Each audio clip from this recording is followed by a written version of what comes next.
Hi YouTube, Darth here. Today I'm going to do my 10K Q&A and I'm going to get to the top rated questions and some of the more frequent questions that I got, and the ones that I don't get to in this video I'll have another slightly less produced video after this one where I do get to all of them. And please forgive me, it's 1,000 degrees here today in the American Southwest, so if I die from heat from all these hot lights that are currently on me, please remember to like and subscribe after this video anyways. Today's first question is from Eric, and he asks a two-parter: what's your job in education, and if you could design your own battlefield, what theme and feature would it have? Well, Eric, my job and education sort of go hand in hand because when I was about 13, I realized that, hey, I really like video games. I'd kind of like to work on video games, and at the time, I was trying to figure out how do I go about doing that because it seemed like magic back in the 90s. And what I ended up doing is looking up in a library at the time. There was very little internet to be had, how one goes about getting in the video game industry. And at the time it said, hey, computer scientists tend to get into the video game industry because they need programmers. Well, I went to school for computer science and I ended up getting into the video game industry as a game designer, not as a programmer. So I have made probably 5 or 6 different games over the last 10 years, and you may know of some of these and you may not know of some of these. My first one that I worked on was a title called Rise of Legends, and this was an RTS title made by Big Huge Games back in about 2005-2006. Followed up by another RTS title, which was Age of Empires 3. We did the expansion pack for that one, the Asian Dynasties, and then I followed it up a couple of years later with an RPG called Kingdoms of Amalur Reckoning. And this is probably one of my favorite AAA titles that I worked on. Spent a lot of long hours in the summertime working. Probably 120-hour week was my ultimate high there on that game in particular. So the video game industry is like anything else where it's a job first and then a lot of fun second, depending on the day that you may have. Now, I really enjoy what I do and it's almost a hobby for me. Now, if I could design my own battlefield, what theme and what feature would it take on? Probably something to do with the Cold War. I've always really liked that sort of span of time. Because I happen to be a military hardware nut, I really like reading a lot about the hardware, the strategy, etc. that happened during the Cold War, and sort of the technical advancements that each side would have, and how that played out in different bushfire conflicts around the entire globe. And as far as a sort of different take on Battlefield, what I would do is I would have some kind of rolling strategic thing that would happen where you have sort of one battle influences the next battle and so on and so forth. And maybe there's more of a larger strategic component to it. I'm a big fan of Tom Clancy's, what was that book? Red Storm Rising, where it's sort of a fictional account of what a war in Europe might look like if it didn't go nuclear. So I think that's actually fertile ground for any starting set of features for any battlefield. But I tend to be more of a grounded or historical mindset when it comes to Battlefield, which is why I'm not really a fan of sort of the Battlefield 2142 and 2143 and other futuristic titles, because it's harder for me to grasp that in general. But I think a historical basis is a really good spot to start with for any Battlefield title, and I'm actually kind of excited that they decided to go as far back as Battlefield 1 as World War 1, because it's not something a lot of people have covered. And I think there's a lot of options there for the team to actually work on.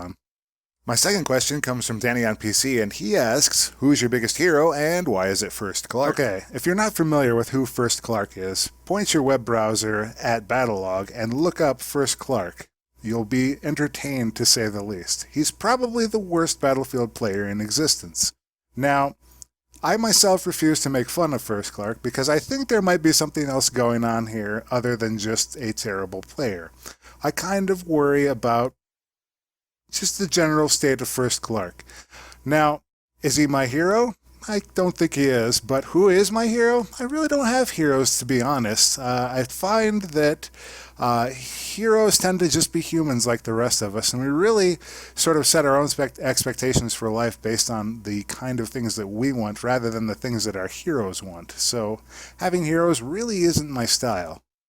The next question comes from Captain Noob, and he asks, what kind of car do you drive? Lol. Well, Captain Noob, I'm a very practical person, and I am still driving the car that I bought 10 years ago, no, 12 years ago almost, a 2005 Honda Civic. I bought it because it made practical sense at the time. I needed three things out of a car. I needed it to drive, I needed it to have automatic, and I needed to have an HVAC system that actually worked in the wintertime because my previous car, a 1982 Oldsmobile Omega, would fog up and I could not see out my window. So that was unacceptable.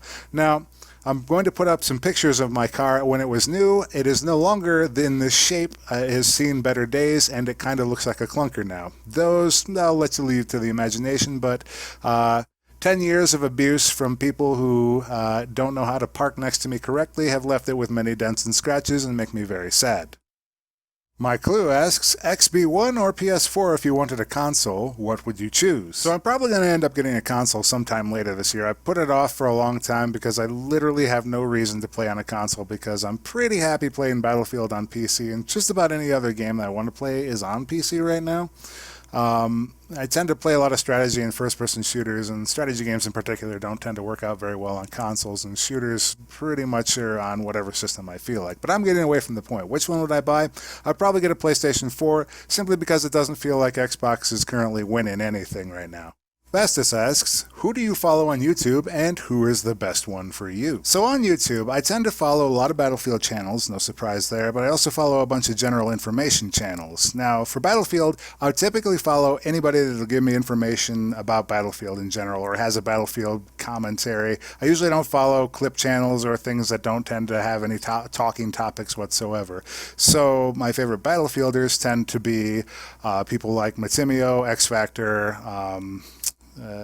Marble Duck, and he's consistent, though I think his information is somewhat shoddy sometimes. Level Cap. Now, I follow these guys because they talk about a variety of different topics. For example, I follow X Factor not just because he's a buddy of mine, but also because he happens to have a lot of useful commentary while he's playing the game, and he tends to be really good at the game. I follow Matimio because he tends to talk about a lot of general information topics that are pretty good. I follow Marble Duck because he tends to talk a lot about a lot of technical details that not a lot of other channels tend to cover.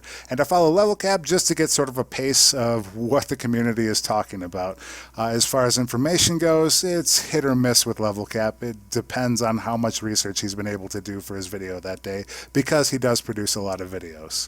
Sanko26, or perhaps the Sanko26, asks, favorite vehicle in the game, HT95 Levkov? My favorite vehicle in the game, it probably is the attack jet, and more specifically the Q5. Now, the reason I like the Q5 is because it just happens to have 2 rows of guns instead of 1, and I feel more like a fighter plane in general when I'm in it. It feels a little bit less like the flying sideways bus that the A-10 is, and the Su-25 just doesn't really strike me. But the Q5, that's definitely my favorite vehicle. Now, the HT95, on the other hand, could have had a good run at being a couple of people's favorite vehicles, but for some reason they decided to put terrible mouse acceleration on it. So when you try to start moving it, it moves very slow to begin with and then speeds up quickly. So what I end up doing is increasing my mouse acceleration by quite a bit when I'm in the Levkov. I actually have a mouse where I can select a couple of different DPIs as to what I want to play the game with.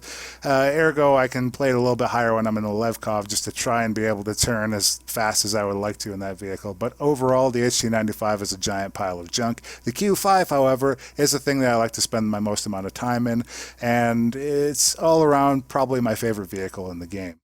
Asmedic asked a very involved question. You are stranded on a desert island, and you are permitted to take one all-time favorite music album with you, one all-time favorite book, and a luxury item, which A, cannot be used to help you get off the island, B, must be inanimate, and C, doesn't permit communication with the outside world. What would your 3 things be? So you ask kind of a difficult question. Firstly, I don't listen to music all that often, at least not off of a specific album. Secondly, I definitely don't read that much. And thirdly, let's see here, what was the other one? A luxury item. Luxury item which has all these different rules attached to it. Well, first off, I refuse to get trapped on your desert island. But secondly, if I had to choose a music album from simply the ones that I actually own, I would probably go with Billy Joel's River of Dreams. As far as a book goes that I actually own, Do I even have anything on the shelf here? Nope, this is all games. You caught me up a creek here. I would probably just pick a cookbook and go with it. Hopefully something that's actually on the island. And then if I had to pick an inanimate luxury item, it has to be inanimate. That's the tricky part.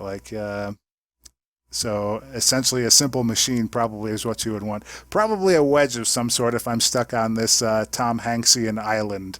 And that would probably be the three things that I would bring. Although I would kind of wonder how I would get any use out of that music album without having a luxury item that has some way of playing it. I would probably just stare at it and be like, well, that was stupid. Maybe at least I have the lyric sheet and I can sing off a couple of tunes. Oh well.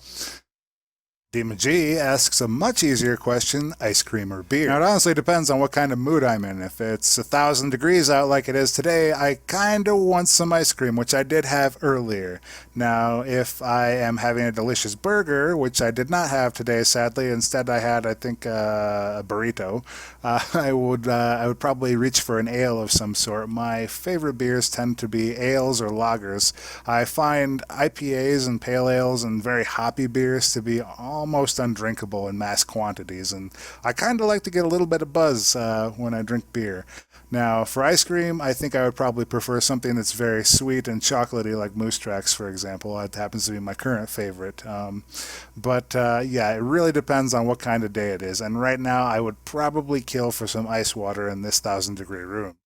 Last question from Ronnie Simpson. Have you ever competed in the BF Pro tournament? Have you ever played against other BF YouTubers like X Factor, Level Cap, Jack Frags, etc.? So to answer your first question, have I ever done a BF Pro tournament? No, I have not. And I in general try to stick away from guilds because I find that the structure just typically does not suit how my play style is. I like to play a lot sometimes and a little other times, and typically guilds or clans or whatever you want to call them tend to have very strict regimens of how they play games. They expect you to play and practice with the group so many times a night, so many times a week. I did that for 8 years in WoW, and I don't need to ever do that again. First-person shooters give me the freedom to play as much as I want, when I want, however I want. Now, for your second question, have I ever played against other Battlefield YouTubers? I've managed to be in lobbies with a couple of them, and I've joined on X Factor a couple of times because I happen to be buddies with them. And I think that it's a pretty enjoyable experience whenever I happen to get in there because they tend to be tailed by a lot of other pro-level players that happen to bring a whole new level to the game. And it kind of gives me the experience of, hey, look out, you actually have to think in this game instead of just sort of running up against a bunch of idiots. Or, hey, on the other hand, you have a bunch of talented people on your team. You can kind of enjoy yourself instead of making rage videos all the time. Well, that's all the questions I'm going to do in this video, but like I said, I'm going to get to all of them in a video that will be in the description below, so be sure to check out that if you want to have more questions answered, or if I didn't get to your question. And if I didn't get to your question, even in that one, be sure to ask your question below. I like to answer comments. That's one of the things I actually pride myself on. Again, thank you so much, everybody, for getting me to 10K. This has been radical so far, and I hope to continue making videos until I drop dead from this heat wave. As always, thanks for watching, and I'll see you next time, YouTube.